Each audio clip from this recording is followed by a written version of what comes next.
Minha gente, boa noite, né? É, Eu queria apresentar para vocês esse tópico aqui, orgulho intelectual. Falei com o Smith, falei com o Luiz, é, e no futuro, né? Principalmente como Pedro avisou aí a gente, com a finalização da pandemia, né? O objetivo é que a gente volte a ser uma comunidade intelectual. E em 2022, que a gente estude alguns tópicos, leia livros em conjuntos, como a gente fazia antigamente, né? Até o começo, digamos, até metade da pandemia, começo e metade da pandemia. E, e um ponto interessante é esse sobre virtudes e vícios intelectuais, que vem sendo muito comentado pela BC2, etc., e com relação ao meu trabalho, meu próprio trabalho de doutorado, né? Eu vou apresentar um pedaço aqui para vocês, porque, minha gente, vocês vão ver qual é a relação disso com a nossa vida cristã, né? Com a nossa vida espiritual.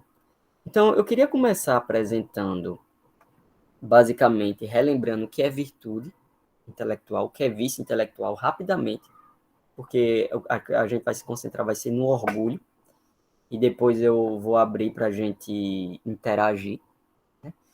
E eu vou apresentar parte do que eu chamo modelo Arminio Wesley na minha tese. Vocês vão ver o que é isso, não precisam ficar com medo desse nome agora.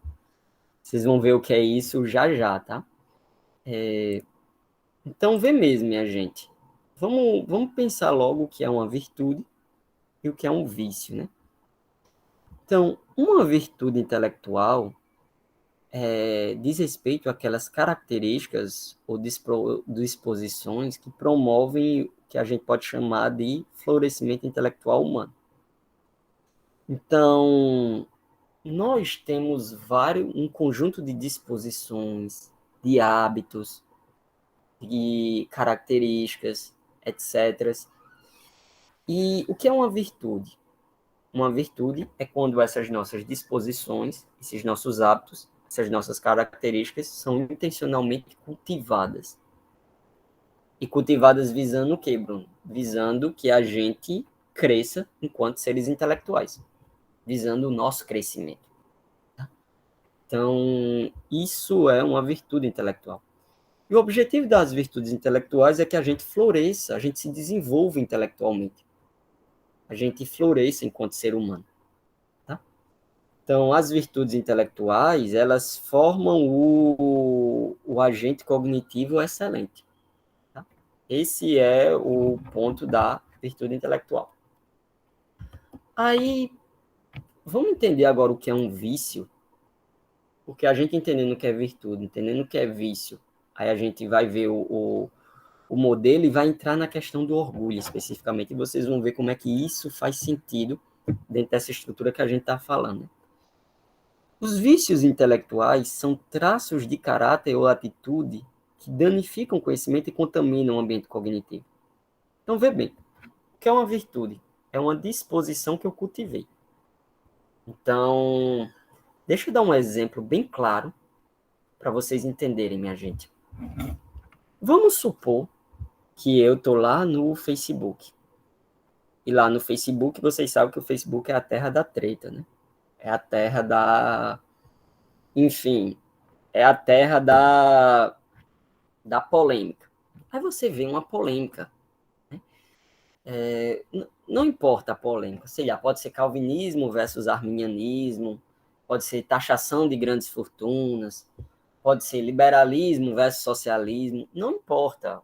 Escolha aí a sua treta, né? Lá no Facebook. O Instagram eu sinto que é uma coisa mais paz e amor, né? Mas parece também que está mudando, estão contaminando o Instagram também. Ou então grupos de WhatsApp. Grupos de WhatsApp também são ótimos ambientes para acontecer esse tipo de briga que eu vou falar agora. Né? Então, vê bem, você está lá no Facebook, aí você se depara com aquele assunto, né? Vamos pegar um assunto envolvendo economia. Você se depara com aquele assunto envolvendo economia. Vamos pegar um assunto envolvendo teologia. Você se depara com aquele assunto envolvendo teologia. Você sabe por cima sobre aquele assunto. Talvez você lê uma matéria, você escutou um comentário do professor, enfim. Mas você nunca tomou tempo para se informar sobre aquilo, para ler sobre aquilo.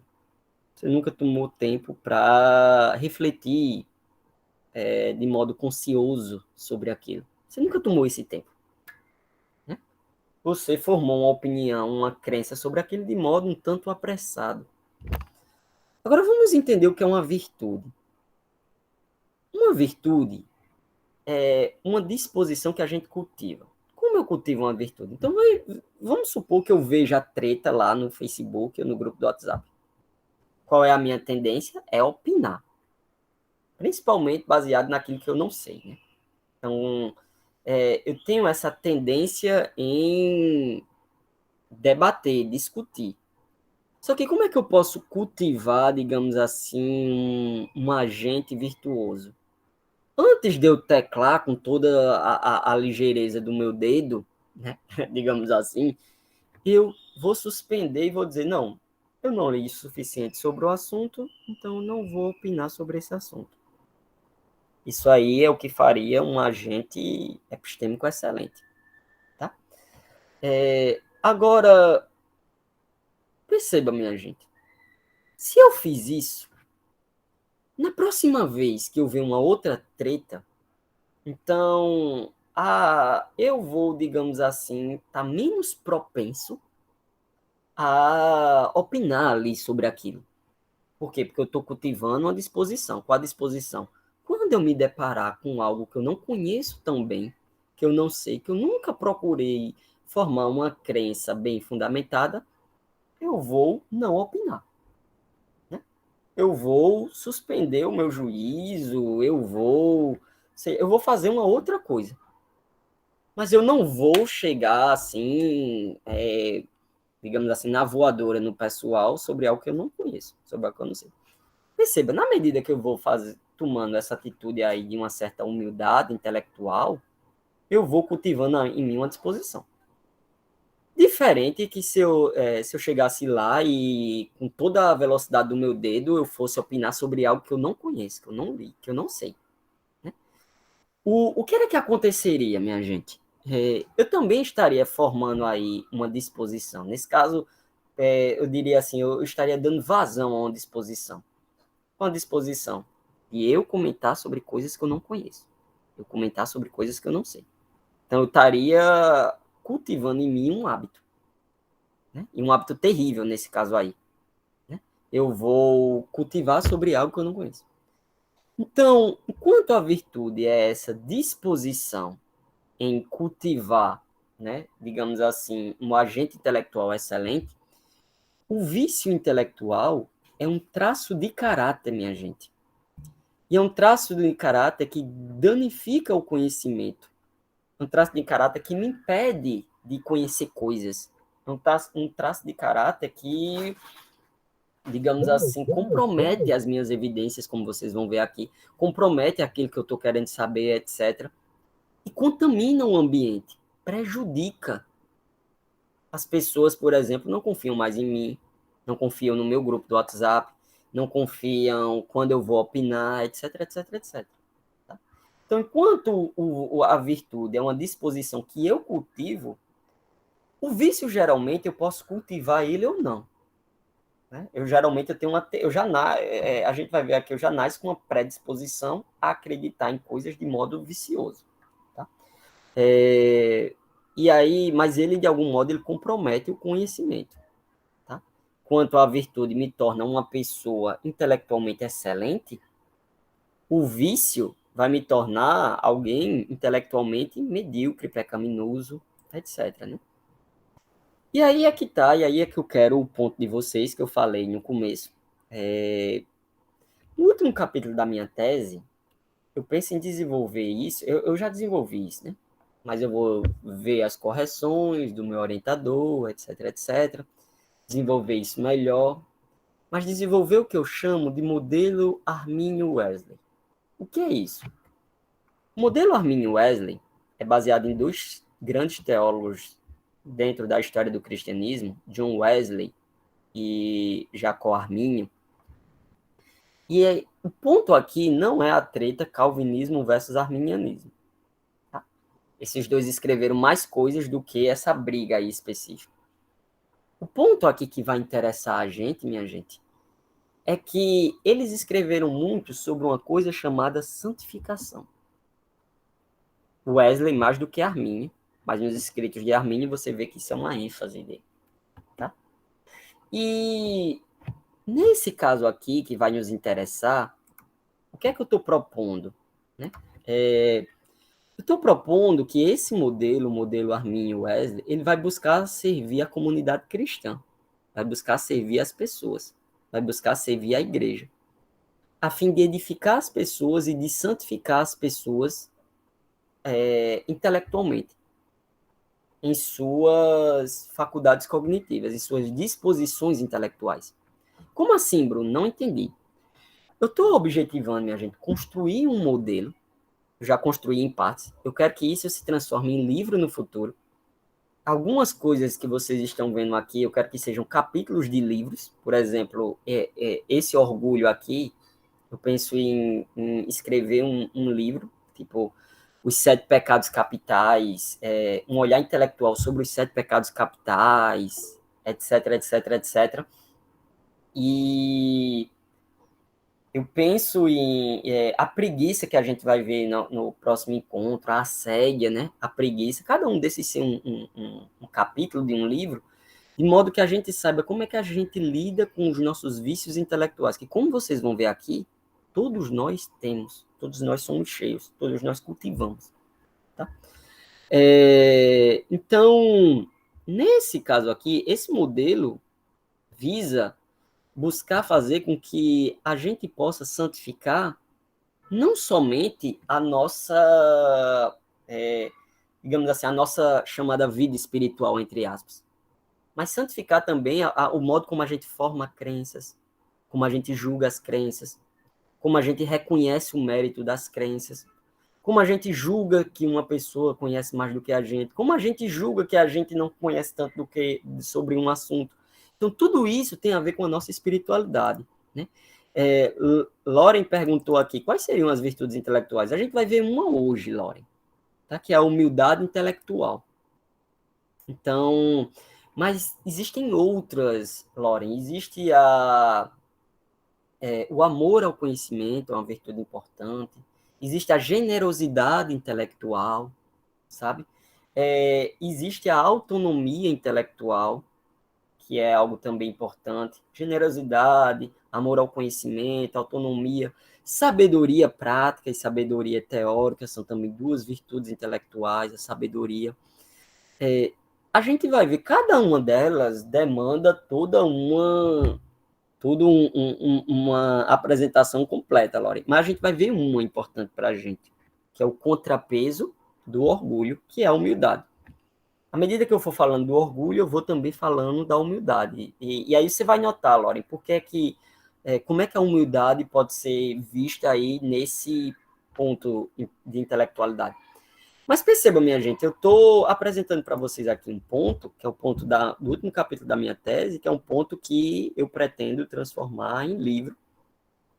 Deus queira que Vida Nova ou Thomas Nelson publique, duas editoras que eu teria um desejo de publicar esse modelo Arminio Wesley, para que outras pessoas fossem edificadas em sua vida intelectual. E vocês vão ver que quando eu estou falando assim, ó, edificada em sua vida intelectual, santificação das nossas crenças, eu não estou falando somente do pessoal que vive na academia, não.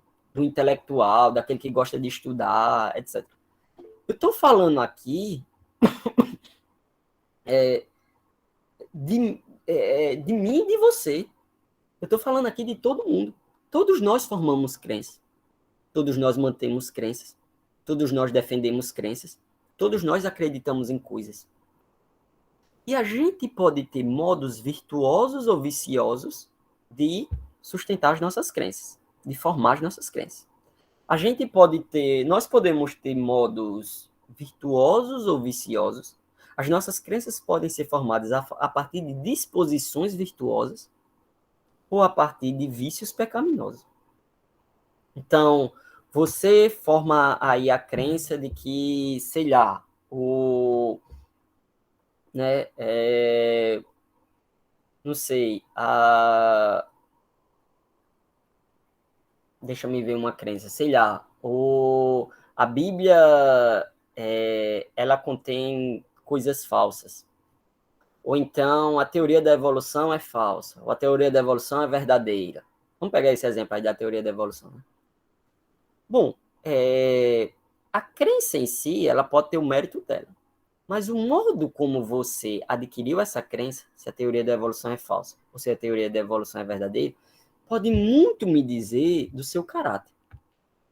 Você pode estar falando aí da teoria da evolução de algo que você não conhece, ou você pode estar falando de algo que até você conhece, mas você é muito orgulhoso no modo como você fala, etc, etc. Vocês vão ver, você não admite críticas às suas concepções, às suas crenças. Tudo isso, minha gente, diz respeito ao nosso caráter. Então, quando eu estou falando de vida intelectual, não entendam, tipo, uma certa uma certa erudição. Ah, Bruno está falando para erudito. Não, estou falando para qualquer pessoa. Qualquer pessoa forma crenças. E o modo como a gente forma essas crenças diz respeito ao nosso caráter. E o modelo Arminio Wesley busca fazer com que a gente seja edificado e santificado no modo que a gente forma as nossas crenças, no modo que a gente cultiva as nossas virtudes intelectuais. Nesse modelo, o pecado é uma categoria epistêmica ou intelectual essencial, responsável por trazer desarranjos cognitivos e dessa decadência intelectual de vários tipos. Como assim, Bruno? Então, nesse modelo, o modelo Arminio Wesley, que eu estou construindo, né, o pecado tem a ver com a nossa vida intelectual. O pecado tem a ver com a nossa vida epistêmica, vamos chamar assim. O pecado tem a ver com a nossa vida cognitiva. Por quê, Bruno? Porque, mais uma vez, a nossa vida cognitiva diz respeito ao nosso caráter. O modo como a gente sustenta crenças fala muito de quem a gente é. Então, o pecado, como ele desarranjou, tipo, o ser humano por completo, como ele afetou completamente a gente, ele afetou também a nossa vida intelectual, tá? De modo que a gente agora tem uma vida intelectual muito pecaminosa. Por exemplo, a gente não tem amor ao conhecimento, a gente não liga para o conhecimento de Deus. Esse é algo que eu vou falar de hoje a 15, né? A SEG, a preguiça. O que é preguiça? Né? Mas assim, a gente deveria amar, querer saber mais sobre Deus, mas isso é algo que a gente evita. E não somente querer saber sobre Deus, querer saber sobre várias coisas do mundo que são importantes. Né? A gente não liga, a gente não se importa, a gente dá de ombros, a gente é completamente indiferente. Né? Deixa eu dar um outro exemplo também, tá? Às vezes a gente é extremamente crédulo, tipo, tudo que a gente lê na internet a gente acredita. Tudo que a gente lê no WhatsApp a gente acredita. A gente a gente não tem um certo senso crítico, né?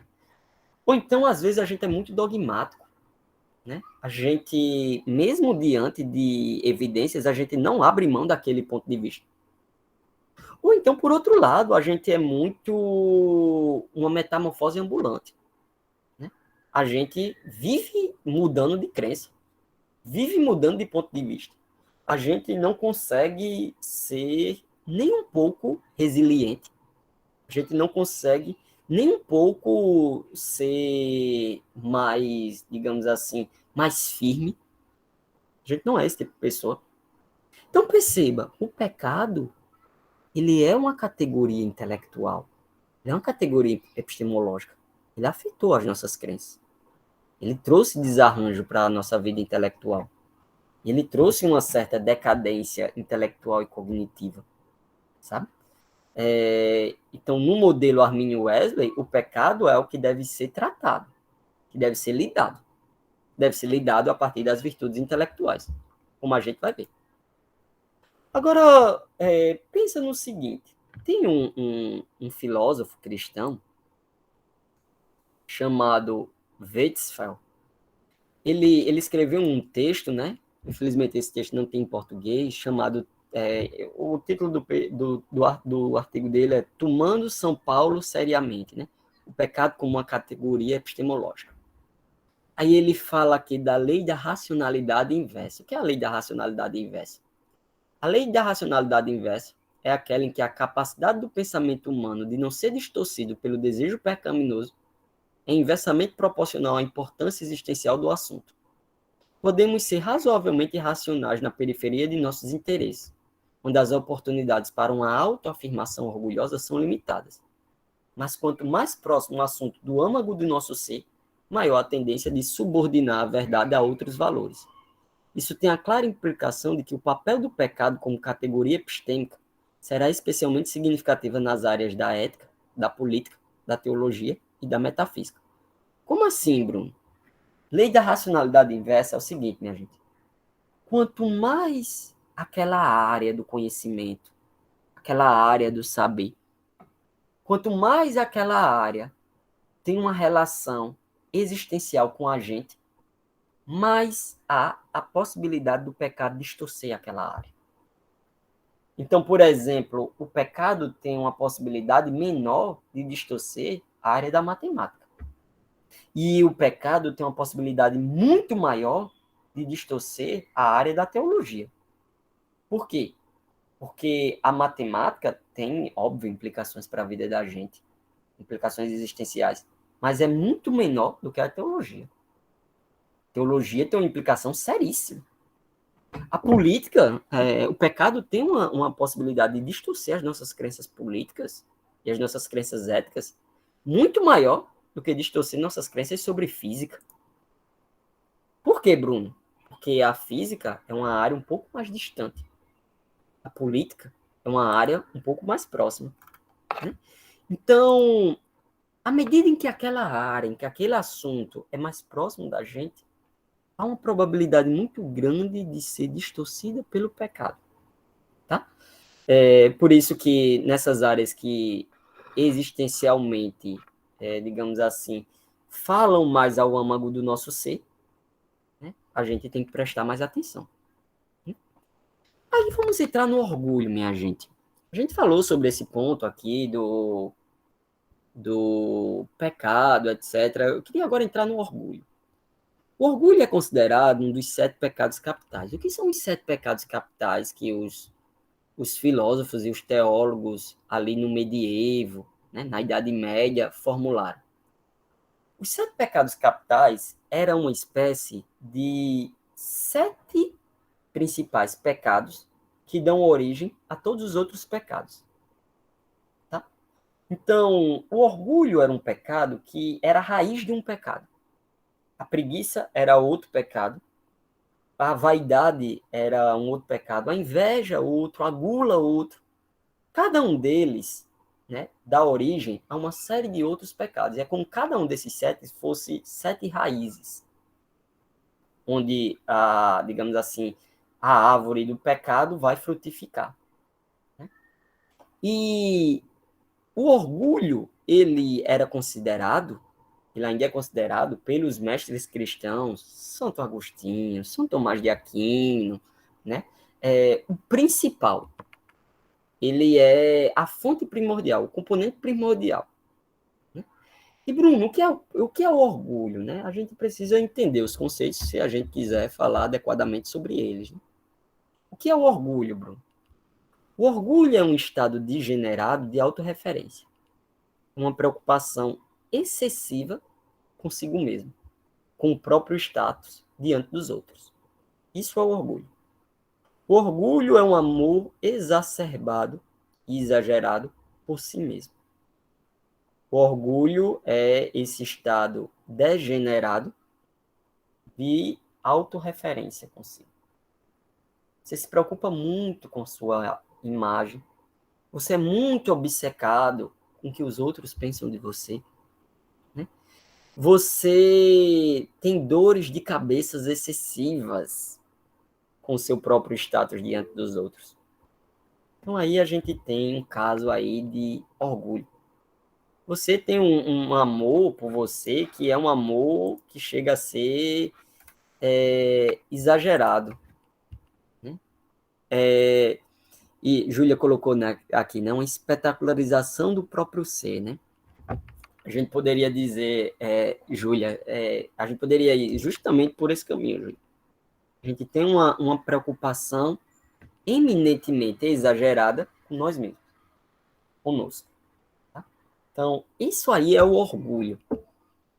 E esse orgulho é um pecado que a tradição cristã, ela, digamos assim, ela fortemente combateu. C.S. Lewis, no livro Cristianismo Puro e Simples, ele vai dizer o seguinte, ó, de acordo com os mestres do cristianismo, o pecado principal, o supremo mal, é o orgulho.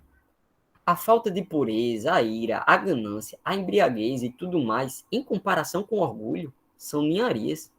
Foi pelo orgulho que o demônio tornou-se demônio. O orgulho conduz a todos os outros pecados. É o mais completo estado de alma ante Deus. Então, olha como C.S. Lewis coloca o orgulho. Por isso que foi o primeiro vício que eu quis tratar com vocês aqui. Né? Luiz colocou aqui uma citação, uma fala de Tim Keller, né? Quem é realmente humilde, segundo o Evangelho, não se odeia, mas também não se ama. É antes alguém que se esquece a si mesmo. A gente vai pegar esse ponto já já, Luiz. Segura aí esse ponto do se esquecer a si mesmo. A gente vai trazer já já para ver com relação a esse ponto aí de Tim Keller, com relação à nossa vida intelectual. Então, o orgulho é esse mal supremo que, digamos assim, se preocupa de modo espetacularizado, para usar as palavras aqui de Júlia, né? Com o próprio eu, com o próprio ser. Né? O orgulho é esse modo exacerbado de amor próprio. Tá? Isso é o orgulho. Aí presta atenção, minha gente. Um personagem na Bíblia que demonstrou características de orgulho, né, foi Nabucodonosor, né? Daniel 4:30 tá o grande versículo das escrituras, digamos assim, que apontam ser orgulhoso, né?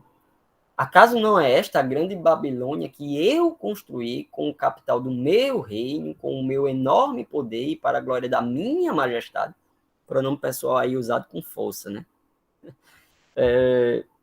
Meu, minha, etc. Né? E o pecado de Nabucodonosor, que ele foi condenado em seguida, depois disso, e que o profeta Daniel condenou ele, foi justamente esse orgulho exacerbado dele, né? Deus pediu para ele se arrepender, para ele se humilhar, e ele não quis ouvir. Então, o orgulho foi escolhido como um dos 7 pecados capitais lá no medievo, pela cristandade, justamente porque ele é um pecado que dá origem a vários outros. Então, o orgulho gera arrogância, vaidade, egoísmo, hiperautonomia,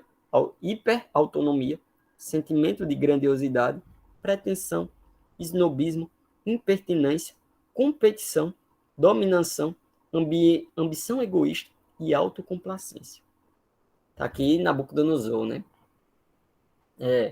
Por exemplo, aqui na citação lá de Daniel 4:30 de Nabucodonosor, a gente vê ali um certo esnobismo, uma vaidade, né? Para a glória da minha majestade, né?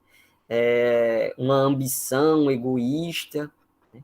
Um caráter ali de dominação, porque, de acordo com Daniel 4, esse orgulho levava ele a explorar os mais pobres, os mais vulneráveis, né? Então, você tem aí, perceba como é que funciona os 7 pecados capitais. O orgulho gera todos esses outros pecados. Então, o orgulho é a raiz, que gera arrogância, vaidade, egoísmo, autonomia elevada a último grau, sentimento de grandiosidade, pretensão, esnobismo, etc, etc, etc. Os outros 6 pecados, aliás, são do mesmo jeito. Eles também são são ali cultivados e eles geram uma série de outros pecados. Né? Cada um deles gera uma série de outros pecados. O interesse da gente aqui é no orgulho intelectual. Né? Então, vamos pensar no que é na estrutura do orgulho, através desse filósofo, o Jason Barry, e esse filósofo, minha gente, inclusive, ele vai estar essa semana agora na UFPB. Quem tiver aí interesse, tá? Quando é, meu Deus? Quinta-feira, ele vai estar palestrando online na UFPB. Bruno, como é que eu faço a inscrição? Você vai lá no SIGA e você pode fazer a inscrição, tá? E aí você vai receber o link lá na hora e vai ter uma série de palestras na UFPB sobre vícios e virtudes intelectuais. Inclusive, eu vou palestrar na sexta-feira, na UFPB, sexta-feira de 11 horas, 11h30, mais ou menos por aí. Né? E no dia anterior, o Barrer o Jason Barrer vai falar um pouco, né? Sobre preguiça intelectual, Luiz, aquele que a gente vai ver de hoje a 15. Né? Só que lá vai ser um pouco mais resumido, porque eu só tenho 20 minutos. Né? Pedro botou uma citação interessante aqui. Né? Podemos definir o orgulho como sendo um amor desordenado de si mesmo, que faz o homem considerar-se explícito ou implicitamente o primeiro princípio e o último fim. Muito legal essa citação, né? Porque essa aí é literalmente a chave do orgulho, né? Eu sou o primeiro e o último, né? O princípio e o fim, né? E aí, como é a estrutura basicamente do orgulho, né? Quando a gente vai falar sobre um vício, a gente precisa entender como é que esse vício funciona, como é que esse vício está estruturado. Né? E aí, eu queria seguir o Barre, e o vício do orgulho tem 4 características. E depois a gente vai ver qual é a ligação de cada uma com a nossa vida intelectual. Primeira característica é que há um forte senso de autojustiça e de superioridade moral. Esse é um primeiro ponto do orgulho moral e intelectual. Né? Então, quando a gente vai já passar para o orgulho intelectual, tá? Mas o orgulho em si, ele tem um senso desproporcional de autojustiça. Né? O orgulhoso é a pessoa que se considera alguém muito bom. Ou, se a gente fosse falar epistemicamente, como a gente vai ver já, alguém muito inteligente. Alguém intelectualmente superior. Né? Então, ele tem esse senso de superioridade e de autojustiça. Esse é um primeiro ponto. O segundo ponto é que existe também um senso de autossuficiência. Eu não preciso de nada nem de ninguém. Eu dou. Eu a mim mesmo me basto. Essa é a ideia do orgulho, né? O orgulhoso, ele se sente vulnerável na medida em que ele precisa dos outros. Então, ele se coloca numa posição em que ele não precisa de ninguém. Ele não precisa dos outros. A única pessoa que ele precisa é ele mesmo. Então, existe esse senso de autossuficiência, né? Por isso que o orgulho é um pecado tão oposto a Deus, como disse S. Lewis. Por quê? Porque quando você vê quem é Deus, o seu caráter santo, justo e bom, o seu senso de autojustiça vai lá para baixo, né? Seu senso de autojustiça só funciona quando você se compara a outras pessoas. Mas quando você se compara ao verdadeiro ser humano chamado Jesus Cristo, aí você vê que você não é bom de modo nenhum o suficiente. Aí o seu senso de autojustiça vai lá para baixo. Assim como Deus diz que as nossas boas obras, salvação, etc., é pela graça, né? Então, o nosso senso de autossuficiência também vai lá para baixo. Tá? Há também o orgulho, de acordo com o Baer, há um desejo radical de autonomia. Né? Além de eu ser autossuficiente, eu a mim mesmo me basto, eu quero ser independente. mas não só independente das pessoas, independente de Deus, independente do mundo, independente da sociedade.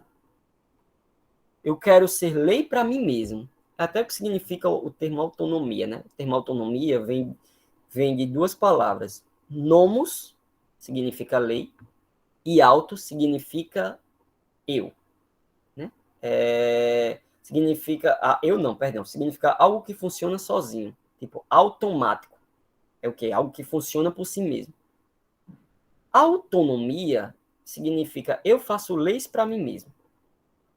Eu faço a coisa por mim mesmo, tá? É, existe um senso correto de autonomia, mas o agente orgulhoso, a gente vai ver, ele tem um desejo radical por autonomia. A gente vai ver isso já já. Existe uma busca de um tipo de invulnerabilidade epistêmica, tipo, a pessoa não quer exibir suas fragilidades.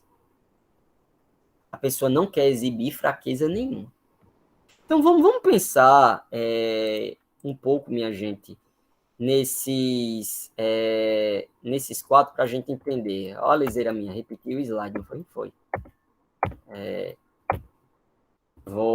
Deixa eu pular agora. Vamos pegar o orgulho intelectual e ver como essas quatro características do orgulho intelectual funcionam diz respeito à nossa vida intelectual. Né? Então, primeiro, o que é o orgulho intelectual? Se o orgulho é uma preocupação excessiva consigo mesmo, o orgulho intelectual é uma disposição em ter uma preocupação excessiva com a própria autoimagem, com a própria autoimportância sobre questões intelectuais. Então, sobre o conhecimento, sobre virtudes intelectuais, sobre realizações intelectuais, sobre bens intelectuais, vamos chamar aqui bens intelectuais, ou seja, o conhecimento, as evidências, as virtudes. Então, eu tenho uma certa preocupação excessiva comigo mesmo, com relação a essas coisas, tá? Então,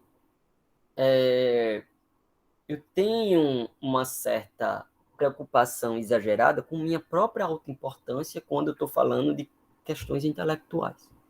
Tá? Aí, vamos agora pensar e aplicar com relação a aquelas quatro características que o Barre comentou. Pensa no seguinte, minha gente. Senso de superioridade intelectual. O que seria um senso de superioridade intelectual?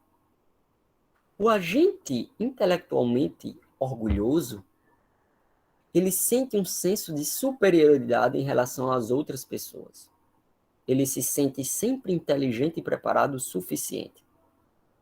Ele não percebe que, como criatura pecadora, suas habilidades intelectuais são falhas, finitas, danificadas, precisando de algum tipo de redenção. Redenção que não pode ser conquistada por ele mesmo, por nós mesmos. Então, vamos pensar nessa primeira característica do orgulho intelectual. A pessoa que é intelectualmente orgulhosa, ou epistemicamente orgulhosa, Bruno, de onde é esse termo? Eu vejo de vez em quando você fala epistemologia, epistemológico.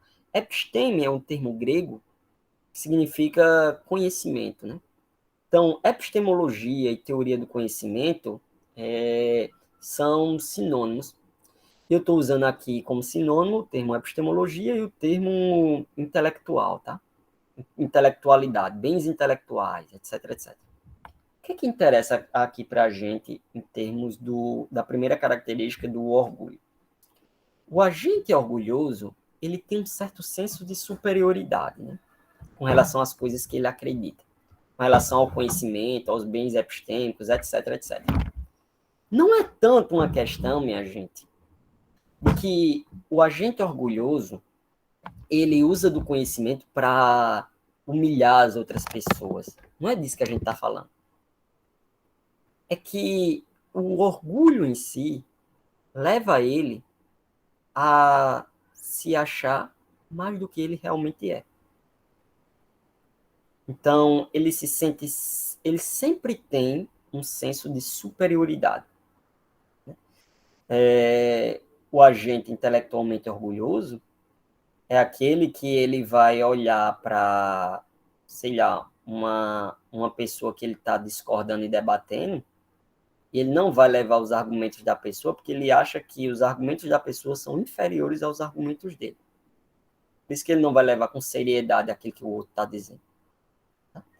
O agente intelectualmente orgulhoso é aquele que ele sempre acha que ele está preparado para falar sobre aquele assunto. Mesmo que ele nunca leu um livro sobre aquele assunto. Mas o senso de superioridade dele coloca ele sempre numa posição em que ele está preparado para falar sobre o que quer que seja. Porque basta você abrir o Facebook, você já viu isso, né? Tem uma galera que, não importa, é incrível, não importa o que você pergunte, o pessoal está preparado para falar sobre tudo. Meu amigo, é uma coisa impressionante, sabe? Da teologia cristã, a plantação de batata, passando por agrotóxico, passando por imposto, passando por doenças respiratórias, assim, a galera tem uma opinião sobre tudo, e é uma opinião muitas vezes dogmática. E essa opinião que a gente tem, essa tendência que a gente tem de formar e de ficar expondo opinião sobre tudo, geralmente vem de um senso de superioridade, de não reconhecer as nossas falhas e finitudes. Porque a gente não conhece tudo. Né? Eu estou terminando doutorado em filosofia, né? E é incrível, assim, que tem tanta coisa que eu não conheço, em filosofia mesmo. Um monte, minha gente, tem um mundo de coisa que eu não conheço. Né? E Deus me livre da tentação de falar sobre algo que eu não conheço, né? Que essa é uma tentação. É uma tentação que a gente é incentivado a isso. Nós somos incentivados a isso. Pela nossa cultura, pelas redes sociais, pelo nosso ambiente. Nós somos incentivados a falar de coisas que a gente tem pouco conhecimento. E esse incentivo vem muitas vezes desse senso de superioridade da gente com relação aos outros. Tá? Não se perceber enquanto finito. Enquanto finito. Não se perceber enquanto ser dependente de outras pessoas, etc, etc, etc. Então, há aí um senso de superioridade em relação às outras pessoas. Tá? O orgulhoso sempre se sente muito inteligente, sempre se sente muito preparado. O espírito orgulhoso é diferente do espírito de Aristóteles, de Sócrates. Né? Botei aqui Sócrates dialogando, e o espírito de Sócrates era o oposto desse espírito de orgulho que a gente estava falando, né? De orgulho intelectual. Por quê? Sócrates vai dizer o seguinte, ó, lá na Apologia a Sócrates, escrito por Platão. E certamente a mais repreensível ignorância, crê que se sabe o que não se sabe. É talvez nesse ponto e nesse aspecto, cidadãos, que difiro da maioria dos homens. E se eu fosse alegar que sou mais sábio do que alguém em alguma coisa, seria nisso. Enquanto não tenho nenhum conhecimento adequado de coisas no submundo, assim eu não acho que eu tenho. Agora, preste atenção para você ter uma ideia. O ponto não é que você não pode ter uma opinião sobre coisas importantes da vida, assim, uma crença sobre Deus, uma crença sobre o calvinismo, o arminianismo, etc, etc, né? Que como a gente vai ver já já daqui a pouco, nós somos seres sociais. A gente não pensa essas coisas sozinhos. A gente vai ver esse ponto daqui a pouco. Mas o ponto é que a gente não finge saber o que a gente não sabe. Esse é o ponto, minha gente. A gente não se coloca numa posição de fingir que a gente conhece aquilo que a gente não conhece. A gente não se coloca numa situação de falar daquilo que a gente nunca foi atrás de formar uma crença, uma opinião avalizada. A gente tem uma certa consciência dos nossos limites intelectuais. A gente meio que diz assim, não, eu penso sobre isso, isso, isso, isso, mas eu também tenho que confessar que eu nunca li o suficiente sobre essa questão. Olha, eu raciocínio sobre esse assunto desse modo. Mas também eu tenho que confessar que eu acredito assim porque eu vi, porque, tipo, o meu pastor me ensinou assim, etc. E eu confio no meu pastor, porque ele é uma pessoa muito bem preparada, tal. Né? A gente também tem que aprender a confiar uns nos outros, né? Mas, assim, isso nos dá um modo de ser mais prudente, minha gente. Prudente. Tá vendo que eu não vou sair falando aí sobre coisas que eu não sei? Sobre coisas que eu não tomei tempo para estudar? Né? É, Raíssa colocou aqui, né? Que o ponto de Sócrates é justamente esse, né? Só sei que nada sei. Penso, logo não sei. E justamente por isso, uma certa cautela, uma certa prudência. Tá aqui uma coisa que Sócrates tinha a nos ensinar. Sócrates era prudente. Ele não fingia ter um conhecimento que ele não tinha. Tá? Então, isso nos leva. Somente se você tem um senso, tipo, você tirar o seu óculos de superioridade e ter um senso da sua própria autolimitação, é que você pode chegar nessa situação aqui, entendeu? Nessa situação de evitar fingir saber algo que a gente não sabe. Você não sabe. E quantos de nós caímos nesse pecado? Né? Quantos de nós a gente se coloca em situações, posições que a gente fala de algo que a gente não conhece muito bem? Né? E mais uma vez, aqui é uma questão de responsabilidade. Você tem responsabilidade naquilo que você fala, no modo de sustentar suas crenças, etc. Então, se eu li pouco, eu vou ser mais cauteloso. Se eu li muito, eu também serei mais cauteloso, né? Porque quando a pessoa lê muito, quando a pessoa conhece muito, ela vê que o outro lado que discorda dela não é um retardado completo, cego, que não vê a evidência, etc. Vê que a pessoa tem boas razões, geralmente, para acreditar no que acredita, sabe? Isso geralmente é um pecado. A gente gosta. O nosso senso de superioridade faz com que a gente desfavoreça o outro, distorça o outro. Acha sempre que o outro é alguém burro, é alguém incompetente. A gente é que é inteligente. Então, sei lá, você está discordando aí sobre uma questão política aí. A sua tendência é olhar o outro como alguém inferior. Por olhar o outro como alguém inferior e você com um certo senso de superioridade, você tende a tratá-lo assim. Tende a tratar as crenças dele assim. Então, as crenças dele, meu, é o que a gente não vai levar a sério. E ele é cego. Meu, como é que a pessoa. Você já viu isso na internet? Né?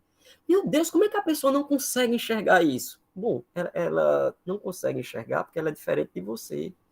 E porque talvez ela tenha lido mais do que você, e talvez porque ela não leu os artigos que você leu, e talvez porque ela pode ter uma boa razão que você é que não está vendo. Então, talvez você devesse desconfiar mais de você e menos dela, né?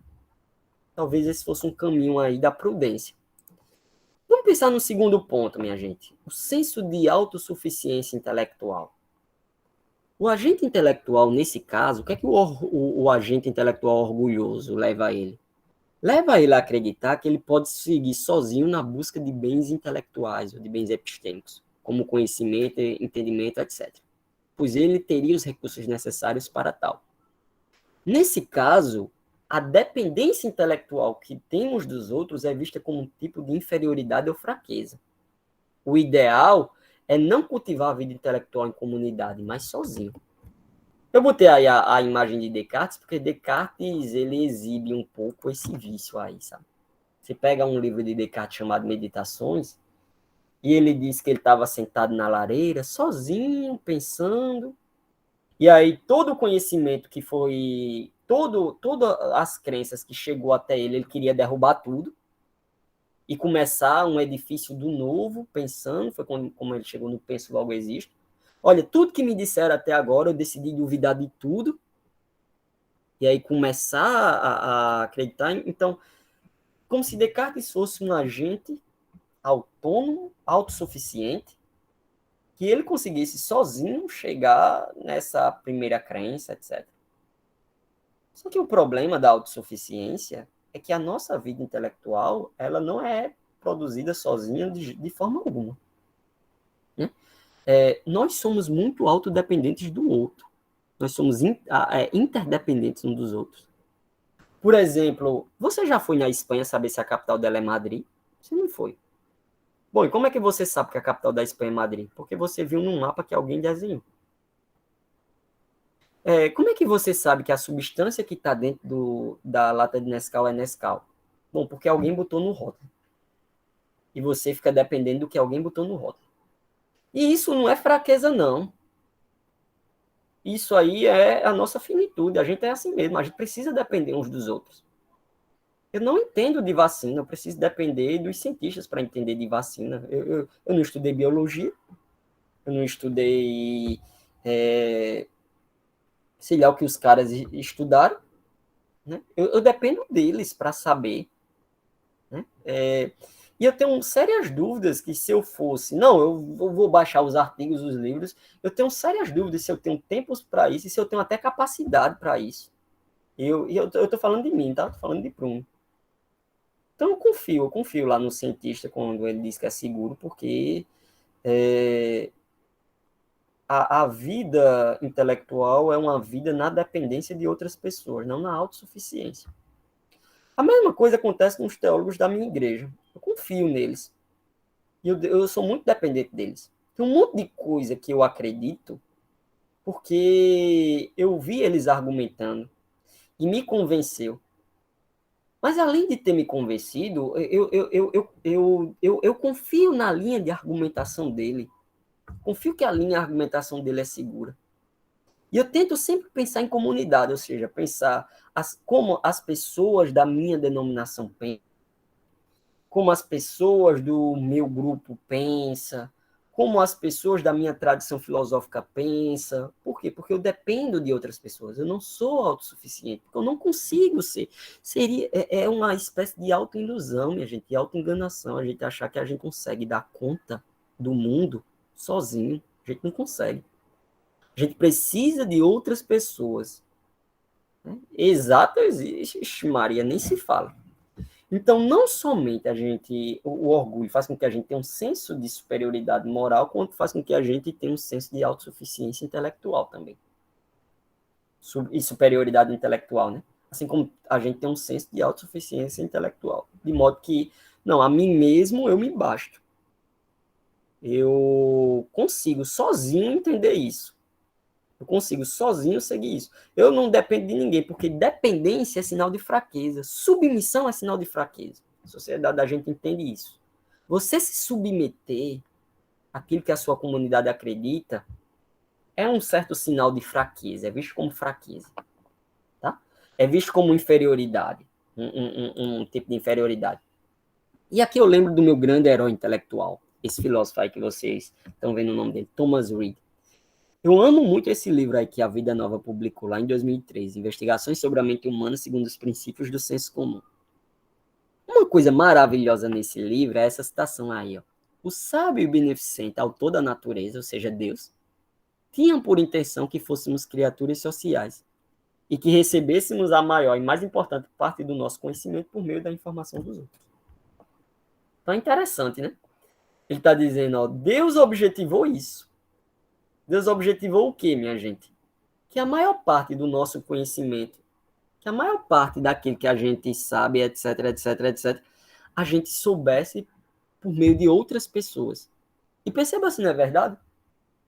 Vamos pegar as suas crenças teológicas. Você foi fazer a exegese de tudinha lá no grego e no hebraico para saber se elas estão corretas? Não, em algum sentido você depende do que outras pessoas lhe disseram. E não há mal nisso. Nós somos assim, nós somos dependentes desse jeito. A gente depende do que outras pessoas falaram. É claro que aí tem uma certa sabedoria, certo? Que a gente vai abordar bem depois, que é o oposto da tolice, que a gente também tem que saber, peraí, quem são as pessoas corretas para me depender, quem não são as corretas para depender naquele assunto, etc. Isso exige uma certa sabedoria, né? Mas o ponto aqui é que o orgulhoso, ele é o contrário de Thomas Reid. ele acha que a maior e mais importante parte do conhecimento dele veio por meio dele mesmo, veio por meio do cérebro dele, do raciocínio dele, das capacidades cognitivas dele. E não foi assim. Não foi assim. As coisas mais importantes que você acredita é porque os outros lhe disseram. E você acredita na dependência de outras pessoas. Isso não tira a sua responsabilidade de, na medida do possível, e mesmo avaliar se aquilo corresponde à realidade, como os bereanos fizeram. Mas perceba, os bereanos fizeram isso em comunidade, em conjunto. Eles ouviram o que Paulo falava e em comunidade eles iam ver se o que Paulo dizia correspondia ao que o Antigo Testamento, ao que as Escrituras diziam, né? No caso lá o Antigo Testamento. Né? Então os bereanos eram virtuosos por causa disso. Mas perceba que há ali uma dependência dele das Escrituras, uma dependência deles uns dos outros para interpretar e manejar corretamente as Escrituras. Mesma coisa com a gente, a mesma coisa com a ciência, etc, etc, etc. Pedro colocou aqui, né?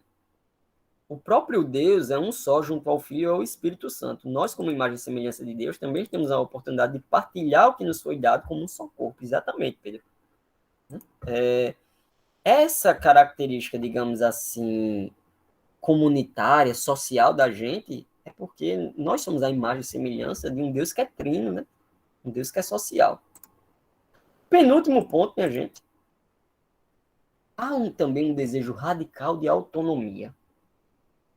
Ou seja, não somente a pessoa ela tem um certo senso de superioridade e de autossuficiência e de justiça própria, intelectualmente falando, como também ela acha que ela é a própria autoridade dela. E ela procura o máximo possível não submeter as crenças dela à correção da realidade. Uma das condições para o conhecimento é que a crença seja verdadeira, de modo que o objeto de conhecimento é limitado àquilo que é verdadeiro. Mas a autonomia radical e o orgulho impedem que a verdade seja uma corretora daquilo que a gente pode acreditar. Como assim, Bruno? A gente se sente tão autônomo e a gente quer um desejo tão gigante de autonomia que a gente começa a se entender nós mesmos como nossa própria autoridade. De modo que as nossas crenças não estão sujeitas a nenhum tipo de correção, nenhum. Se a gente acredita, aquela crença é a verdade. Tem um tipo de relativismo grosso que é assim, né? Quando a gente diz assim, ó, a verdade depende de cada um. Cada um diz o que é a verdade. A verdade depende de um ponto de vista. Essas ideias, minha gente, que a verdade depende do ponto de vista, etc., tem um certo desejo aí radical de autonomia nisso. Ou seja, eu não submeto as minhas crenças ao mundo. Porque o mundo ele é um corretor das minhas crenças. Você não sequer consegue acreditar em tudo que você quer. A realidade sempre vem, e quando ela vem é violenta. Tipo, eu queria acreditar que o São Paulo é o melhor time do mundo. Não é, infelizmente não é. Mas eu queria. Eu queria acreditar que eu fosse mais bonito, mas infelizmente não sou. Mas eu queria acreditar nisso. Né? Mas quando eu vou pro espelho, a realidade se impõe. Né? E quando eu vejo a tabela do Campeonato Brasileiro com o meu São Paulo, a realidade se impõe. Então é o seguinte, esse desejo radical por autonomia, né, faz com que eu não submeta minhas crenças à correção do mundo, de jeito nenhum. Eu é que sou a própria autoridade, não a realidade. Por isso que o conceito de verdade é um conceito que eu vou achar ele esquisito e estranho. Loren colocou aqui, ó, então com essa dependência de outras pessoas, seria o bastante para refutar Nietzsche quando ele fala de solidão? Tem um ponto lá que Nietzsche fala muito, Loren, de autonomia. Eu não saberia dizer exatamente o que ele fala de solidão, Loren.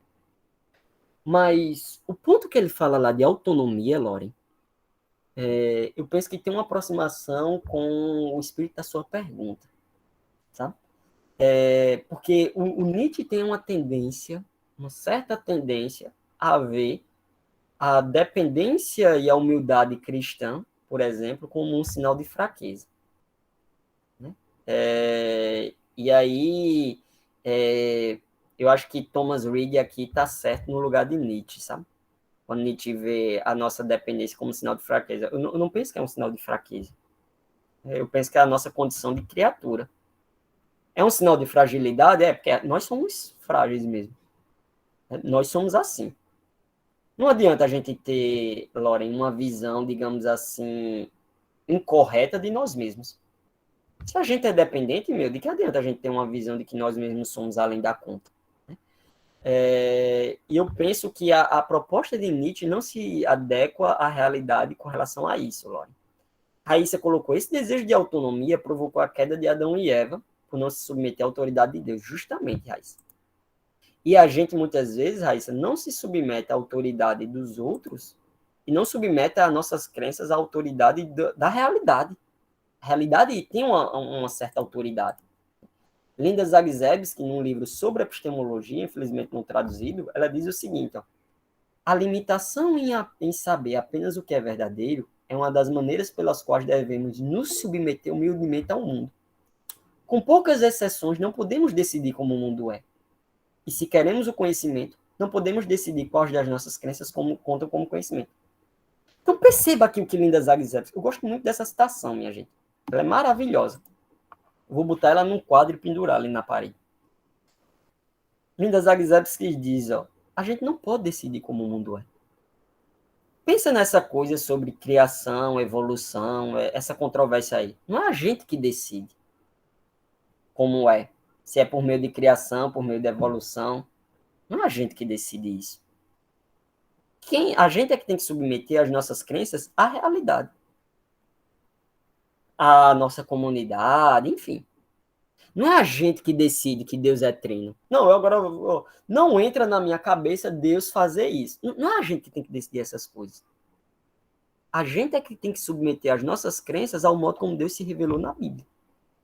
A gente é que tem que submeter as nossas crenças ao modo como o mundo é. A gente tem que submeter as nossas crenças à verdade. Então, a verdade é uma certa limitadora. Né?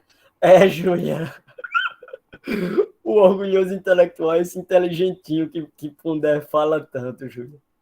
Tem isso. Justamente isso. Né? Então, a gente não decide, minha gente, como Deus é. A gente se submete à revelação de Deus. A gente não decide como o mundo é. A gente se submete as nossas crenças ao mundo. A gente não decide como a realidade é.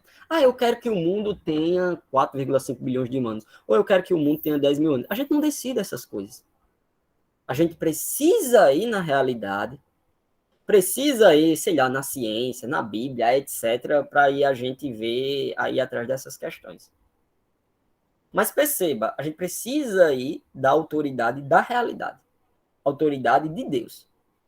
A autoridade do conhecimento. Para que a gente submeta as nossas crenças à realidade, e não o contrário. Tá? Então, a gente não decide determinadas coisas, a gente se submete. E é um sinal de humildade, de acordo com Linda Zagzebski, quando a gente faz isso. Não, eu acredito porque é verdadeiro. Hoje, a não busca pela verdade tem um sinal aí de orgulho muito grande. Porque a gente não busca o que é verdadeiro, como a realidade é. A gente busca aquilo que encaixa na nossa narrativa. A gente busca aquilo que encaixa nas nossas... Não, eu acredito assim, isso encaixa? Beleza, então eu vou olhar com carinho. Isso não encaixa? Então eu ignoro. É assim que a gente faz. A gente não submete as nossas crenças à complexidade que é o mundo. A gente quer que o mundo se submeta às nossas crenças. A gente quer que o mundo se submeta às nossas narrativas. Tá? Finalmente, o último ponto.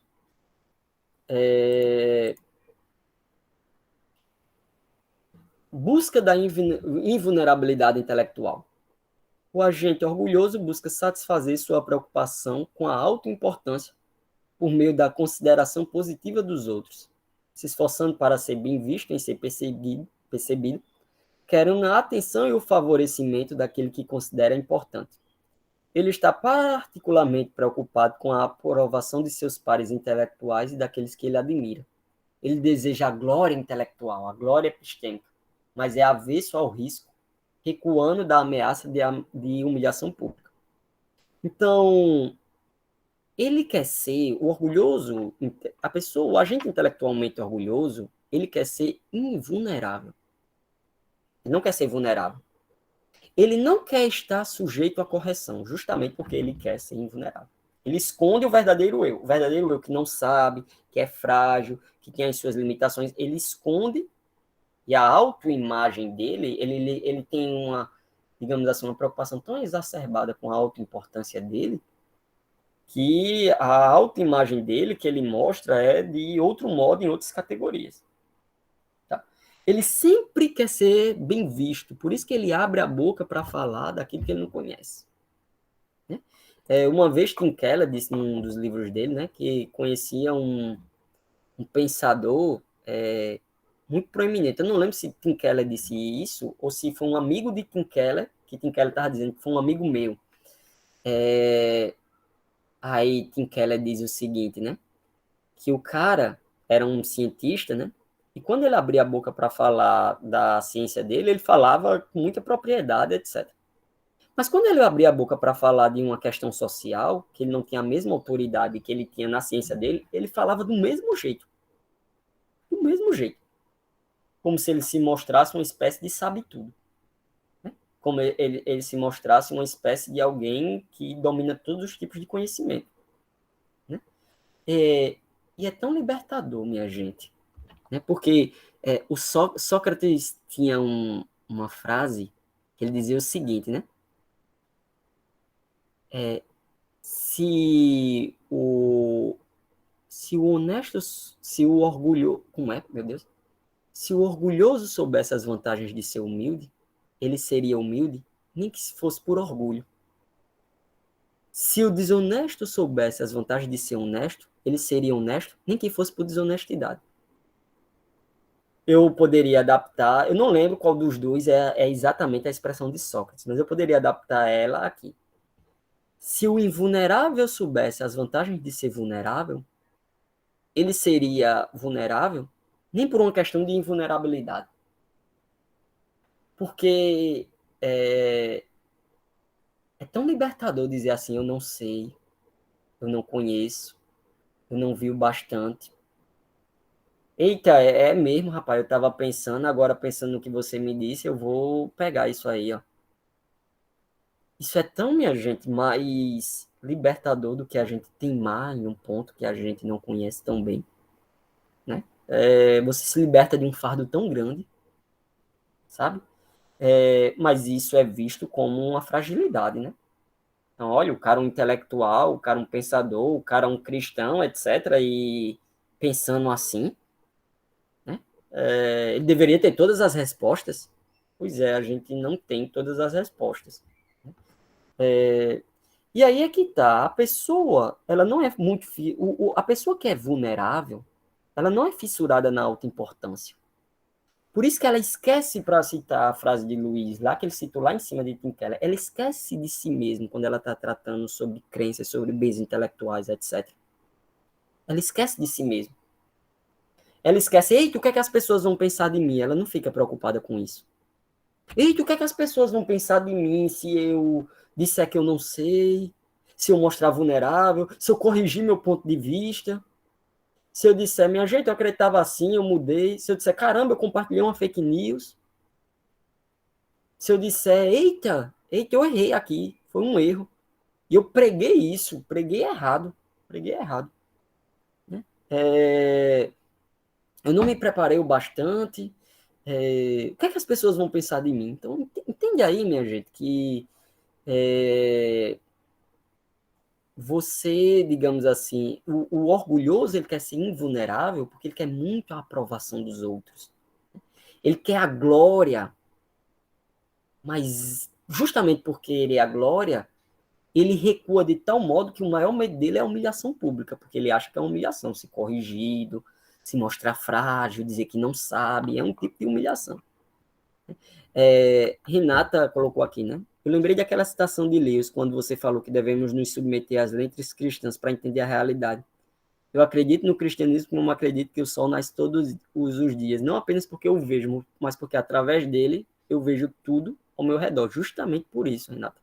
Esse é o ponto, né? O cristianismo ajuda a gente a focar e ver as coisas tal como Deus quer que a gente veja. Né? Júlia colocou, né? Júlia Letícia. O orgulho intelectual desenvolve a falta de serviço, ou melhor, a deturpação do servir, principalmente no meio cristão, isso se torna mais evidente, justamente, Júlia. Talvez, Júlia, se no meio cristão a gente fosse mais humilde e falar coisas que a gente não sabe, deixar para aqueles que se dedicaram àquilo mais do que a gente, aceitar se submeter à autoridade de outras pessoas que conhecem, etc., talvez a gente cultivasse dentro da igreja menos vícios, que a gente também tem a tendência de cultivar dentro das nossas igrejas muitos vícios, né? Pensa no modo como um católico interpreta as crenças de um protestante ou um protestante as crenças de um católico. O tanto de vício que está envolvido aí. Como um costuma distorcer as crenças dos outros sem se dar o trabalho de ler o que o outro acredita, por exemplo. Mas seria mostrar invulnerar uma certa, digamos assim, superioridade, invulnerabilidade, etc. E se mostrar vulnerável ou mostrar algum tipo de inferioridade é tudo que a gente não quer. O que a gente quer é autonomia, autossuficiência, etc. Por isso que, finalmente, uma virtude importante da gente cultivar é da humildade intelectual. Né? Que a humildade intelectual é a preocupação incomumente baixa para o tipo de alta importância que atinge as pessoas. A gente esquece da gente mesmo, a gente não se preocupa com nós mesmos quando a gente está aprendendo, conversando, debatendo inclusive no Facebook. Né? Isso aqui é um ponto muito importante para mim, eu via que eu era muito arrogante. Então, isso é importante, minha gente, porque assim, até o debate, no debate ninguém vai admitir que está errado, etc. Claro, a gente debate como orgulhosos, e dois bicudos, como disse C.S. Lewis, não se beijam. Mas se a gente for debater com um espírito de humildade, existe uma probabilidade da gente crescer, sabe? Existe uma probabilidade da gente considerar o que o outro está dizendo, existe tudo isso.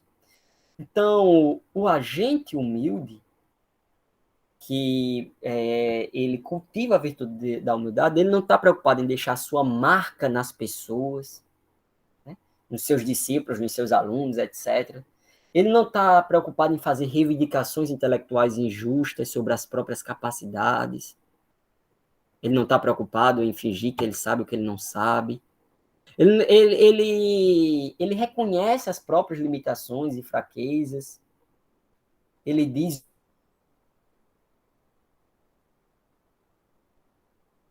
isso, a gente precisa de se santificar. E a virtude é um meio da gente se santificar.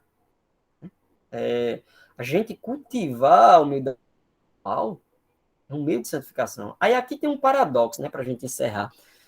É o seguinte, a humildade é o tipo de coisa que só acontece quando você não está procurando ela, né? Tipo, quando você está procurando o conhecimento pelo conhecimento mesmo, a verdade mesmo, a revelação de Deus mesmo, não, eu vou atrás do conhecimento, da verdade, da revelação de Deus.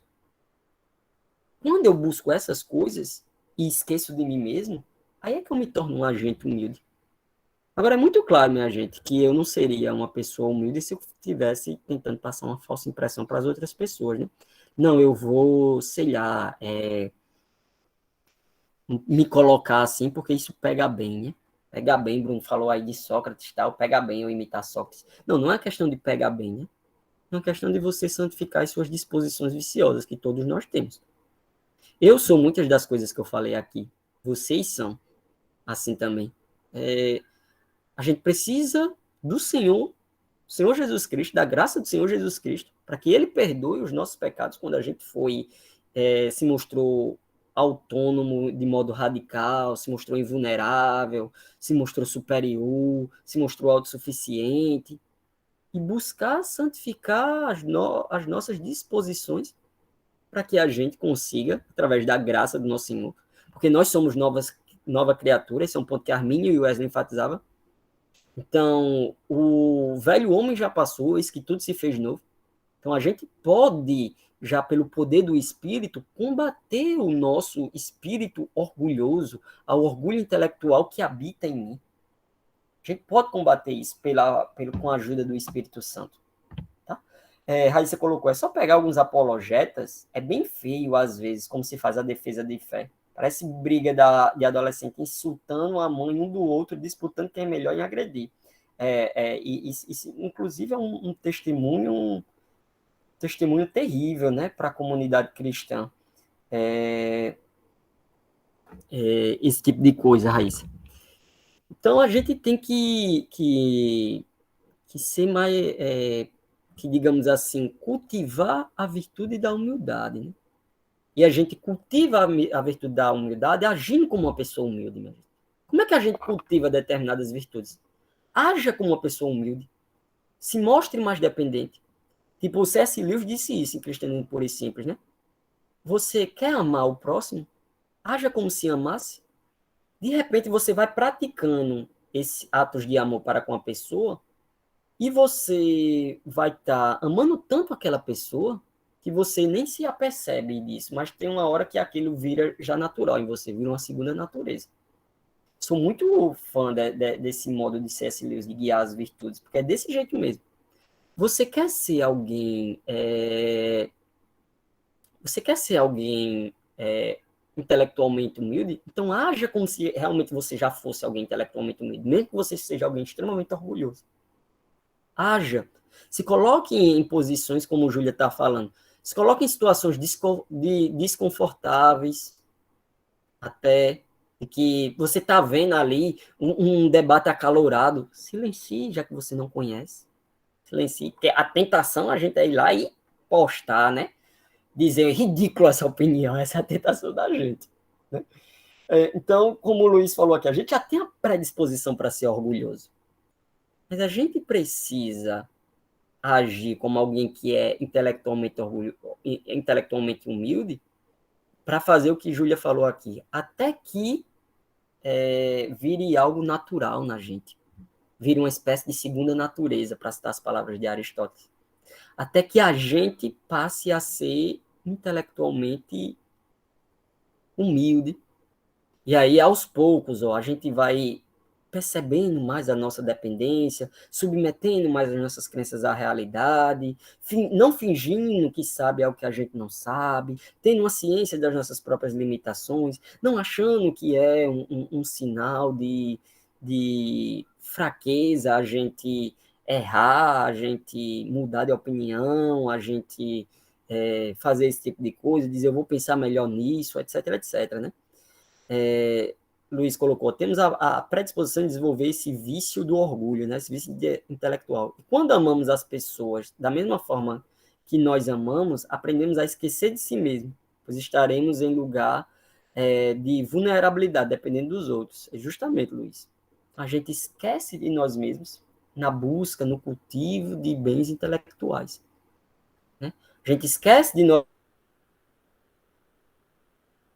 etc. A gente não leva, digamos assim, as nossas narrativas. As nossas narrativas é que precisam se submeter à realidade de modo humilde. Né? E aí, para isso, a gente precisa depender dos outros, a gente precisa ter um certo autoconhecimento de nós mesmos. Sei quando a gente conhece a Deus, porque Deus é o paradigma perfeito de um ser racional, Deus é onisciente. O Senhor Jesus é o paradigma perfeito de um ser intelectual. Mas nós não. Nós não somos esse paradigma. Então, quando a gente compara as nossas proezas intelectuais às de Deus, a gente vê como a gente é dependente. A gente vê como a gente digamos assim, finito. A gente vê esse tipo de coisa. Tá? Então, minha gente, alguém tem algum ponto que gostaria de tratar, de falar? Tá aí um capítulo do meu livro, tá, minha gente? Vamos orar aí. Eu já vi Pedro falando lá em cima, né? Thomas Nelson faz livros da capa mais bonita, etc, etc. Né? Thomas Nelson e Vida Nova são dois sonhos para mim, tá? Então, eu queria muito publicar algo sobre virtudes intelectuais, vícios intelectuais com eles. E esse seria um dos capítulos. Daqui a 15 dias a gente vai falar sobre preguiça intelectual. Esse é um vício terrível, minha gente, terrível. Esse seria um outro capítulo, e aí vai. Mas alguém tem algum comentário, algum ponto, minha gente?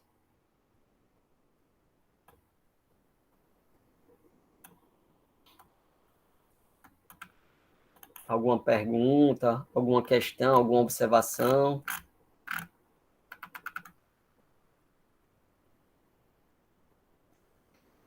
Raíssa colocou, a gente pode dizer que o ceticismo contribui para esse orgulho intelectual? Em certa medida, sim, Raíssa. Porque o ceticismo, muitas vezes, Raíssa, ele é orgulhosos. É claro que assim, Raíssa, vê bem, o ceticismo pode ser. O ceticismo é uma coisa muito, digamos assim, teve um professor chamado Aguinaldo Cuoco, né? Ele é professor de filosofia da UNB. Uma vez ele disse uma frase que é interessante, né? O ceticismo é como se fosse um ácido que corrói tudo. Você tem que manejar ele com muito cuidado. Então, às vezes, o ceticismo ele pode funcionar de modo virtuoso, Raíssa, quando, por exemplo, a gente se vê que a gente é muito crédulo, e aí a gente acredita em todo tipo de fake news. Aí o ceticismo pode funcionar de modo virtuoso, como, caramba, eu estou me conhecendo, eu estou vendo como eu sou crédulo, toda besteira eu compartilho. Então eu vou ser mais cético com relação a notícias que eu recebo no WhatsApp, né? Um dia, Raíssa, eu recebi uma notícia, né? É, no grupo da Cruz João,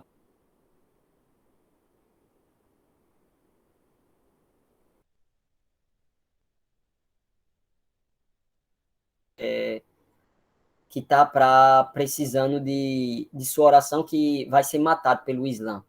O Islã vai assassinar eles. Aí eu peguei e parei o que eu estava fazendo, orei e compartilhei no grupo lá da igreja, né? Aí um amigo meu lá da igreja pegou e botou, Bruno, isso é fake news, tal. Aí eu falei, mas rapaz, queimei uma oração, né? Gastei uma oração aí. Mas aí eu vi que. Aí depois eu compartilhei outra coisa, aí outra pessoa diz, não, Bruno, isso é fake news. Aí eu fico, como eu sou pego? Porque eu recebia notícias de grupos de WhatsApp que eu via, não, digamos assim, um grupo X, o grupo Y. Eu falei, não, eu confio no que as pessoas botam nesse grupo, estou compartilhando, aí depois eu vi, não, mas ó, essa minha tendência, precisa ser mais cético aí, um pouco mais cético aí,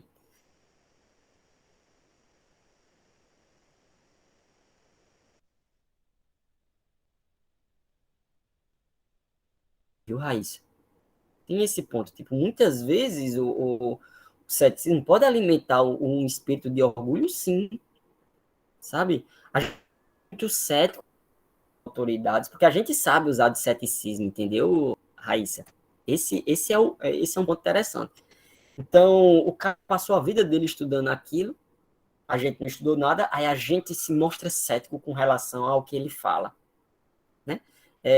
Aí, às vezes, ele não tem uma habilidade retórica, ele não sabe responder bem uma pergunta, etc. Aí a gente diz, ó, tá vendo? Já não dá para levar a sério o que o cara fala, etc. Então, o ceticismo também pode servir de uma arma muito poderosa para a gente duvidar ou suspender o juízo com relação a coisas que são muito bem fundamentadas, etc. Pode servir ao nosso orgulho pecaminoso, né? Pode servir quando a gente está tratando do conhecimento de Deus, etc., né? Para alimentar a nossa autossuficiência. Olha, eu sou um ser autônomo, eu boto muito em xeque as verdades das escrituras, esse tipo de coisa, né? Isso, Júlia, justamente. O ceticismo cego pode se tornar uma falsa sinalização de virtudes, né? A gente pode se achar o cabeça aberta, o cético, o questionador, quando na verdade aquilo é um tipo de orgulho. É um tipo de não se mostrar vulnerável, né? Ou então um tipo de superioridade. O cético pode ser alguém que se vê de modo superior, né? Olha, esse negócio de dependência não, eu busco por mim mesmo, por isso que eu sou muito cético com relação a tudo que me falam. né? Pode acontecer esse tipo de coisa. Luiz colocou aqui, né? A ideia do ceticismo, me corrija se eu estiver errado, vindo do iluminismo, que o apego à verdade, levando em consideração que muitos teólogos foram iluministas, que o fato de nos desapegarmos ao conhecimento de Deus era a liberdade que o homem poderia encontrar o ser e ser feliz. Veja, Luiz, quando a gente está falando de ceticismo, é uma atitude filosófica, onde a gente pode fazer duas coisas. Ou a gente suspender o juízo, tipo, a gente se mostra cético, a gente se mostra em cima da linha. Tipo, eu sou muito cético, Luiz, com relação a crenças políticas, a ideias políticas, teorias políticas. Sou muito cético com relação a elas. O que significa dizer que eu sou cético com relação a elas, Luiz? Significa que eu não vejo como é que uma pode ser exatamente melhor do que a outra, então eu suspendo o juízo. Isso é ceticismo. O ceticismo pode ser um estado de dúvida. Existe um ceticismo nesse outro sentido, entendeu? Então, nesse segundo caso, o ceticismo como um estado de dúvida, eu questiono as coisas das pessoas, só que às vezes de modo até vicioso, de modo até exagerado, né? Então, o que você colocou aqui, Luiz, parece mais com uma autonomia da parte do iluminismo do que como necessariamente ceticismo, né? Raíssa colocou, tá aí uma mentira que o diabo não pariu, porque fez o crente orar, foi, ó. É... Luiz colocou aqui, complementando Raíssa, a Raíssa colocou, né, entendi, para o pensamento crítico, ou até uma ótima desculpa para não assumir que não sabe determinado tema, justamente, Júlio. O ceticismo pode funcionar muito bem como uma desculpa, né? Justamente aquele ponto da invulnerabilidade, sabe? Quando a gente se mostra cético, Júlio, a gente se mostra muito cabeça aberta, sabe? E o cabeça aberta é um invulnerável. A gente não mostra também as vulnerabilidades da nossa credulidade, etc, etc, etc. Porque eu contei isso rindo, mas eu fiquei com muita vergonha, por exemplo, quando eu compartilhei uma notícia falsa, fui corrigido 2 vezes, né? Muita vergonha. Eu, caramba, como é que eu caí numa leseira dessa, né? Mas isso mostra que eu sou, digamos assim, eu era muito, muito crédulo com relação a notícias que eu recebia no WhatsApp, né? É, Aí Luiz colocou, sendo que isso é ilusório, concluindo a fala, né? Luiz. Justamente esse é o ponto. Renata colocou que não conhece muito bem o iluminismo, mas talvez eles eram bem naturalistas. O ponto é o seguinte, Renata, lá no iluminismo, talvez seja isso que o Luiz quer chamar a atenção, não sei bem, mas pode ser isso, que Renata, o iluminismo enfatiza muito um certo espírito de autonomia, entendeu? Faz parte do iluminismo esse espírito de autonomia. E autonomia, inclusive, com relação às crenças em Deus. Por isso que os iluministas, muitas vezes, eles não viam com bons olhos a revelação de Deus nas Escrituras. Eles viam com bons olhos a natureza. Muitos dos iluministas eram deístas. Aquilo que a gente pode conhecer de Deus é aquilo que a minha razão pode revelar de Deus. Então, perceba, nesse ponto aí, tem um desses elementos, né? Tem um desses elementos aí. Pedro colocou, eu gostaria de saber um pouco mais profundamente sobre preguiça intelectual. Pedro. Mas, basicamente, Pedro, a preguiça intelectual é você, em suma, se o orgulho intelectual é uma preocupação excessiva consigo mesmo, ou a preguiça intelectual, Pedro, mas a gente vai tratar muito melhor na próxima reunião, é uma despreocupação com as coisas importantes da vida. E principalmente com as coisas intelectuais importantes. Entendeu? Aquilo que tem muito valor, a gente não se preocupa. A gente sabe que deveria se preocupar, Pedro, mas a gente não se preocupa. Esse é o coração da preguiça. É o coração da assédia. É o coração da preguiça intelectual. A gente sabe que a gente deveria saber aquilo, mas a gente não busca saber. A gente sabe que a gente deveria conhecer mais sobre Deus, mas a gente não quer conhecer. Esse é o coração da preguiça, Pedro. Mas a gente vai ter que segurar aí para o próximo, né?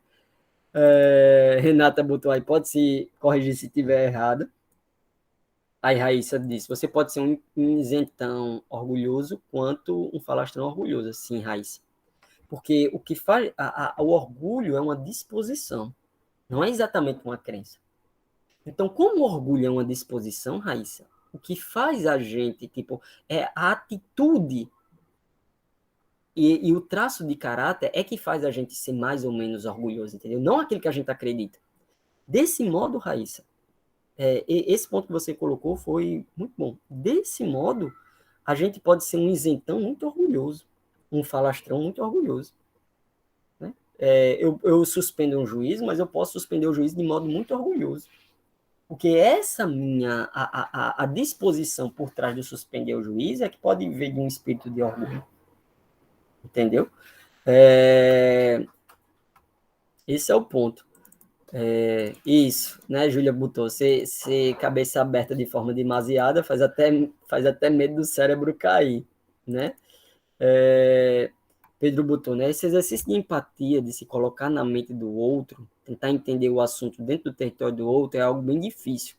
Por isso é mais fácil a gente criar espantalho para lidar com ele, justamente, Pedro. Porque é muito difícil sair de dentro de nós mesmos, né? Por isso que a verdade é sempre uma grande inconveniente, né? É, então, sair de dentro de nós mesmos em busca do outro, né, é algo complicadíssimo. Então, exige assim um nível de esforço significativo, né? Existe um cultivo de disposição significativa de eu esquecer a mim mesmo em busca do outro, né? Tem isso aí. Aí, Lauren botou um escritor chamado Bruno, eu não saberia dizer esse sobrenome. Em um de seus livros, ele aborda sobre essa questão do iluminismo, né? O iluminismo teve um alto teor anticristão e preparou o solo para a Revolução Francesa. Justamente. Tem, tem um filósofo chamado Jürgen Habermas, né? Um grande filósofo alemão, gigante do filósofo alemão, da filosofia alemã. Ele traz aquilo que era a agenda da modernidade, né? E aquilo que era, digamos assim, a herança do iluminismo. E e parte dessa autonomia, que é justamente como a gente viu no começo, o contrário do espírito cristão, né? Como disse S. Lewis, estava lá incumbida na agenda do iluminismo, né? Como o Habermas chamava, né? É, é, é, Pedro botou aqui, Pedro botou aqui, né? Que Deus continua abençoando essas reuniões, mudou meu fim de sexta-feira. Show, Luiz. Minha gente, coisas desses comentários que vocês colocaram aqui vai ser útil para mim. Eu não estou brincando, tá? Vai ser útil para mim com relação a. Porque eu penso literalmente em escrever um livro com relação a esses pontos, tá? Esse ponto que a gente viu, o da preguiça intelectual e o outros, talvez os sete pecados capitais visto da perspectiva intelectual, que seria como seria a ira com relação aos bens intelectuais, como seria a vaidade, como seria a gula, etc, etc, etc, tá? Eu tenho esse desejo, se Deus me abençoando aí, queria abençoar a igreja, porque muitas das coisas que a gente falou aqui, eu penso, são muito cultivadas nas nossas igrejas, infelizmente, nas nossas comunidades cristãs. Muitas das coisas, muitas vezes a igreja cultiva muitos vícios que diz respeito a orgulho intelectual. Aquelas 4 pontos, quantos dos nossos, nós mesmos, os nossos líderes, não se mostram dependentes, tem o ponto da invulnerabilidade, mostram lá de superioridade, justamente por isso tanta dissensão, facção, etc. Então, eu acho que esse é um ponto que a filosofia aí poderia dar uma ajuda para a Igreja de Deus aqui no Brasil, né? Porque, e esse é um ponto que eu queria que Deus me abençoasse para ajudar a igreja a refletir sobre essas questões, né? Tem outras pessoas muito feras também, o Marcelo Cabral, a ABC2 está trabalhando muito essas dinâmicas aí, o Igor Miguel, etc. Tem um pessoal que está trabalhando essa dinâmica aí de virtudes e vícios. E o Marcelo foi quem, inclusive, me botou nessa encruzilhada, eu devo muito a ele, né? Ele foi que me indicou autores, etc, etc, etc. E aí, Letícia, Júlia botou aqui, né? Virtudes intelectuais estão sendo cultivadas nas igrejas brasileiras. Vícios intelectuais, né? Estão sendo cultivados nas igrejas brasileiras, principalmente entre as maiores denominações. Triste de verdade, Júlia. Então, assim, talvez Deus esteja levantando pessoas, né? Para que nas nossas denominações a gente se santifique intelectualmente, entendeu? E se santificar intelectualmente passa por tratar as nossas disposições, entendeu? Inclusive, acho que a gente pode ver isso o ano que vem, viu, Luiz? Smith também, porque se a gente propor, eu acho que a gente falando com o Marcelo, Guilherme de Carvalho, etc., ano que vem eu penso que a pandemia já tenha acabado,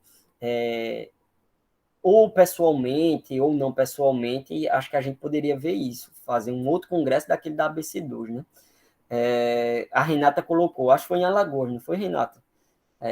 Seminário dessa semana, o Marcelo falou aí de virtudes intelectuais, foi ótimo.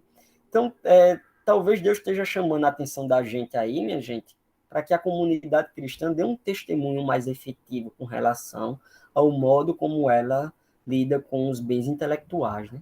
O modo como ela lida com o conhecimento, etc, etc, etc. Então, talvez seja uma chance de não ajudar somente a comunidade cristã, mas ajudar a gente inclusive enquanto país mesmo, né? Enquanto nação, etc. Diga aí, Luiz. Inclusive, Bruno, foi partindo daquela necessidade que a gente viu quando teve a live no meu Instagram, que você enxergou, né? Para falar Uhum, sobre virtudes intelectuais. E outrora eu também, você já tinha dado na ABC2 sobre virtudes intelectuais. E é algo extremamente necessário, porque no que tange os momentos vigentes, há esta necessidade da gente. Eu não vou dizer nem para as pessoas, eu costumo dizer que é muito devocional quando a gente olha para a gente faz essa introspecção. Porque geralmente a gente faz uhum, uma reflexão pensando no outro e não em nós. E, tipo, uhum, quando a gente parte desse pressuposto, a gente acaba anulando a gente para que a gente coloque a pessoa no lugar e trate o que há na pessoa e não em nós.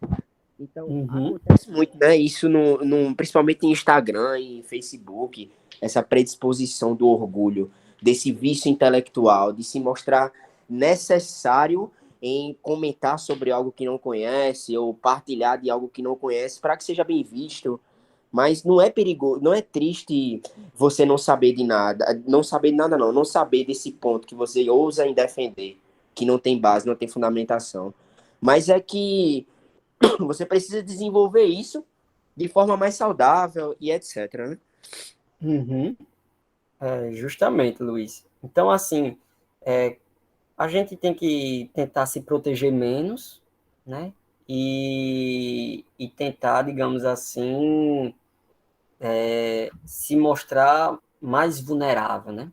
Então, se proteger menos como? Justamente esse ponto que você falou, né, Luiz? Então, assim, a gente, quando trata do outro, a gente sempre quer superar ele, então a gente quer, não liga com as crenças dele, ou a gente fica pensando, ó, esse negócio de orgulho intelectual é fulano que tem, eu não.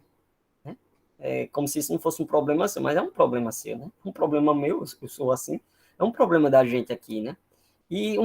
Tipo, uma coisa que a filosofia pode ajudar a gente é uma vez que a gente tem consciência desse problema, e a filosofia pode ajudar a gente a ter consciência dos nossos vícios, então a filosofia pode ter aí um papel na nossa santificação. E é isso que o modelo Arminio Wesley, que eu falei no começo, tem essa proposta, né? Uma vez que nós somos uma vez que, digamos assim, a gente tem consciência agora do que é orgulho, etc., a gente pode buscar a santificação, pedir forças ao Senhor, se policiar, cultivar a virtude da humildade, agir como se a gente não fosse um orgulhoso, porque aí isso vai virar uma segunda natureza em nós, etc, etc, etc. Né? Então, isso aí é algo importante para a gente, né?